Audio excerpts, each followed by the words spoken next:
Salut à tous, Hello. on est aujourd'hui avec Popov qui nous fait l'honneur, je peux t'appeler par ton vrai prénom s'il faut. Popov, Alex, Popov, comme tu veux. Alex, allez. Donc il nous fait l'honneur de cette interview backstage. Oui. On aura l'occasion de faire une vraie interview comme on a l'habitude, plus profondément. Exactement. Alex, tu as démarré la prod en 1996. Tu as commencé à produire en 1996. Tout à fait. Moi, ouais. ce qui m'intéresserait, on aura l'occasion d'aller plus en détail si tu veux, mais j'aimerais savoir un peu que tu nous parles de, avant le début de l'épopée hérétique, l'Artec, etc. Comment j'en suis arrivé là? Rapidement, avant ça, qu'est-ce que tu écoutais, qu'est-ce que tu faisais? Alors, ouais, moi, toute mon adolescence, en vrai, j'ai écouté beaucoup de hip-hop américain et à l'opposé, tout ce qui était Rage Against the Machine, Ice-T, mais dans son groupe plus hardcore. Et en fait, Body Count. Body Count. Musique assez violente, mais des deux côtés, tu vois, du bateau. Et parallèlement à ça, dans ma chambre, j'avais beaucoup de petites machines, des claviers, des batteries électriques, mais des trucs à 2 balles, tu vois. Et je m'amusais énormément à composer, refaire des mélodies, tout ça. Et en fait, je suis toujours attiré par la musique. Je fais de la guitare, de la batterie, du piano. J'ai toujours touche à tout, sans développer de ouf non plus, tu vois. Et du coup, ça m'a amené tout ça à produire. Bon, ça arrivait un peu plus tard, mais quand j'avais 17 ans, à m'intéresser aux machines, aux sampleurs particulièrement. On en est venu à la musique électronique. Voilà, parce que c'est vrai que quand on écoute ta musique qui n'a pas cessé d'évoluer, et d'ailleurs c'est pour ça que ça serait intéressant d'avoir une interview plus en profondeur, parce que j'aimerais bien qu'on aille un peu en profondeur sur chaque époque. Il y a eu plusieurs épopées. Moi, ce qui m'intéresse, on va pas y venir maintenant, mais la pré-1996, ça m'intéresse. 96-2000, Ouais. 2000-2007, 2007-2010, C'est ça. et de 2010 à aujourd'hui. C'est ça. Mais C'est toutes les étapes, les grandes Voilà. étapes de ma musique et de ma vie. Ouais. c'est ça, c'est ça. On aura l'occasion de développer ça. On peut rester un peu sur l'époque avant la prod techno à proprement parler. Ta première machine, c'était quoi? Akai, un sampler Akai. J'étais comme un. C'est ma mère qui me l'a acheté. J'étais ouf. Oh, je me rappelle plus. 3000. À 3000. 3000. Ah. Je devais avoir 16 ans, 17 ans. Ouais. Ah ouais, la folie. Je passais mes jours et mes nuits dessus. Laisse Ah, tomber. ouais, ouais. Alors moi, pareil que toi, c'était le S950 parce que moi, je suis plus vieux. S950 mono 12 bits, 950 Ah oui. bits de Ah, mémoire. ça, c'est vraiment, ouais. Mais à il y avait l'ancienne. un son, justement, tu parles de hip-hop. Dans le hip-hop, ils utilisaient beaucoup Ça, tout à fait, ouais. Et il y a un son, je l'ai gardé parce que. Tu l'as encore, là? Je l'ai encore. Je sais pas comment l'insérer dans le setup, mais il y a un son. Ah, tu voudrais l'insérer, tu gardes pas accroché au mur en tant Ouais, qu'archive. je l'ai dans un rack en fait, tu vois. Je l'ai dans le rack. Et ouais, moi aussi j'ai une culture hip-hop aussi. MPC, Ok. etc. SP1200, C'est bien ça, tout ça, et le S950, effectivement. Donc tu as acheté un S3000. Il y a eu effectivement ce côté, quand les premières.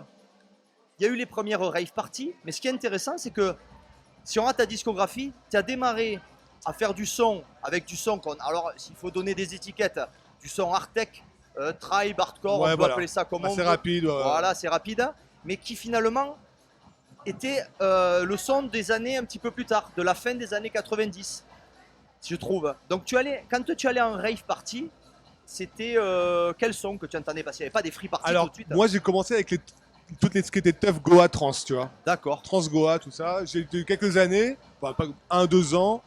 Et après, j'étais plus dans tout ce qui était free. Oui. Et c'est là où j'ai commencé à composer quand j'ai écouté cette musique. Et puis c'était aussi c'était un hasard en fait. C'était au bon moment où j'ai eu mon sampler et c'est ce que j'écoutais. Donc j'ai commencé là-dessus. Et la petite histoire, c'est que les premiers morceaux que j'ai sortis, je les ai envoyés à Toolbox comme ça, qui était le magasin à Paris Oui. producteur, Qui était aussi distributeur, je crois. distributeur et producteur. Ouais. Et en fait, il m'a release tout de suite sur un label. Ce qui fait que les premières compos que j'ai fait, elles sont sorties. Et en fait, finalement, c'est comme ça que je suis parti dans ce milieu, tu vois, de D'accord. compositeur de musique. Ouais, t'as vraiment été pris dans le moment où les Et raves. tout, ouais, voilà. la L'explosion free du tout arrivait. début. Voilà. Parce qu'effectivement, on est d'accord, les free, les Spiral Trap sont arrivés à Montpellier en 93 et tout ça, ok. Justement, c'est ça qui m'intéresse parce que 96, c'était plutôt l'époque Transgoa, Transcore. Oui, c'était très nouveau les free C'était- parties. Moi, je me rappelle quand j'allais en rave à l'époque, j'allais dans des raves en plein air ici dans la région, tu vois. Ah ouais. Et c'était quand même plutôt trans globalement. Tout. Bah ouais, mais c'était comme ça dans toute la France d'ailleurs. Voilà, ouais, c'est ça. Tu as démarré vraiment. Ça, c'est le profil des gens qui sont mordus de son pour que tout de suite, t'enchaînes sur composer, chose. tu vois. Composer. Non, mais en fait, c'était même pas composé à la base, c'était du live. Je faisais beaucoup de live pour Ah. m'amuser. Et en fait, à la finale, on sortait des morceaux. Et quand je les proposé, ça marchait. Mais l'idée c'était de faire du live plus que de composer une vraie édition, tu vois. Genre j'ai fait beaucoup de live à cette époque avec on se baladait avec les racks remplis de machines. Donc il n'y a pas eu le passage par le DJing. Alors, alors j'ai eu le DJ, mais ça c'était autre chose, c'était à côté. Mais ma vraie passion c'est la production, la composition de musique. Et à côté de ça j'avais les platines, j'allais tous les week-ends acheter mes disques. Et pendant des années, hein. À un moment j'avais tous les jours. D'accord, ouais, voilà. Quand c'était la grosse période 2007-2010. Quel magasin? À Paris, je les faisais tous. Je faisais rue des Taillandiers à Bastille, il y en avait 2 déjà, 3 même. Je me rappelle pas des noms. Techno Import. Techno Import, le basique. En tout cas, dans le quartier de Bastille, il y en avait 4. Ouais. Et je veux taper les 4 comme ça. D'accord. Il y a US Import Paris, je crois. Il y avait US aussi. Import, peut-être. Je me rappelle plus. Il y avait, il y en avait plein après. Je regarderai ça, je te dirai. Ouais, on aura l'occasion. Parce que dans notre émission, je me suis embêté à faire une espèce d'Henley où tu as tous les magasins de disques. Alors, alors je vais te retrouver les noms. Tu pourras piocher dans les magasins de disques. Les artistes qui t'ont influencé rapidement, s'il y avait un nom à sortir, allez, à l'époque, DJ et prod. Je crois que le seul qui m'a vraiment impressionné par sa technique de son travail, c'était Crystal Distortion. Crystal Distortion, ouais. Ah ouais. Je crois que c'était le seul, parce que c'est un compositeur, on était un peu dans la même veine, pas musicalement, mais dans la façon de travailler. Et il était impressionnant déjà à l'époque. Ouais. Aujourd'hui, c'est encore pire. Mais et il continue aujourd'hui à faire de la prod. À faire du live et tout. Il n'a jamais lâché. Donc t'imagines aujourd'hui le niveau qu'il a, quoi. Ouais. Ben, il est cité comme étant un de ceux dans ce son-là, tu vois, vraiment. Un des meilleurs.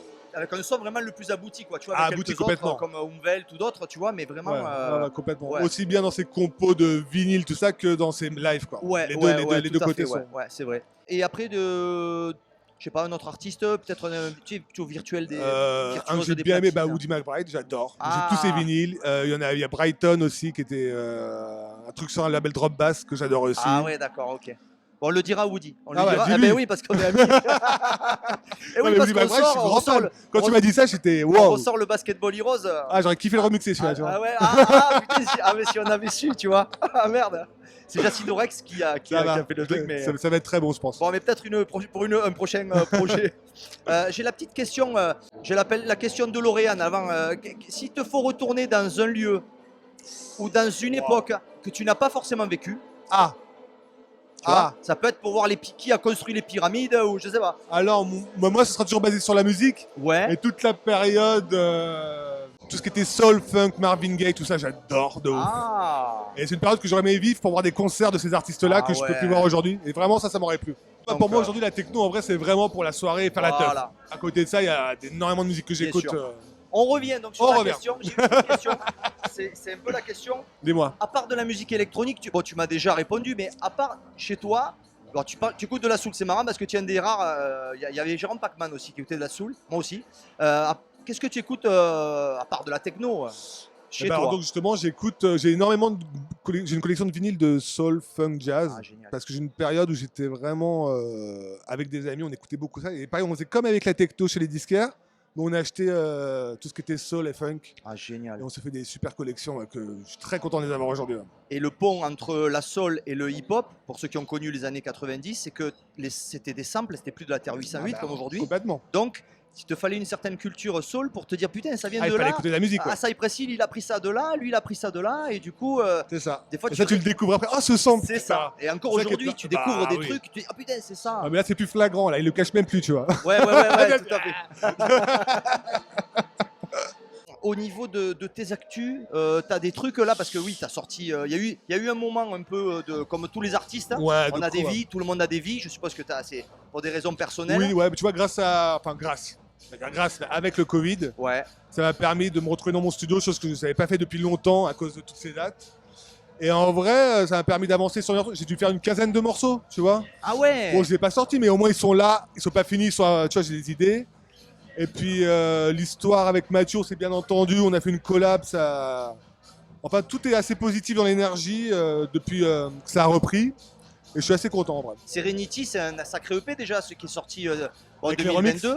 Avec les remixes de Oxia. Je suis très content ce EP. Cachet, je sais pas si t'as écouté, mais ils ont fait un travail de fou. Ento, alors Ento, là, franchement, Atom, là c'est un EP. Alors des fois, on se dit, bon, t'as un beau remix, et des fois, t'as un peu du. Je suis entièrement d'accord. Pour combler. Mais alors Ouais, là, c'est tous bons, c'est du lourd, plus lourd, plus J'étais lourd, plus lourd. épaté à chaque envoi de ouais. remix de chaque artiste. Je fais waouh. Ah ouais, ouais. Ils ont pas rigolé. J'ai écouté celui de Vitalik avant de venir là et Il envoie bien, Ah lui. ouais, il envoie. Sur le ouais. dance floor, il envoie. Ouais. Et ta collab avec Kiko, copain aussi. Ah oui, qu'on a sorti il y a une semaine là. Ouais, ça c'est extra aussi. Hein. Ouais. Ah ouais, franchement. Ouais, je suis content, j'ai beaucoup de retours hyper positifs et ça fait hyper plaisir. Ce qui fait plaisir, c'est que Kiko aussi a eu un moment, comme tout, dire la vie c'est des cycles. Il y a eu des cycles où il était Bien sûr. un peu moins présent. Et là, il remonte fort. Et ça fait plaisir de voir qu'il remonte avec toi, justement.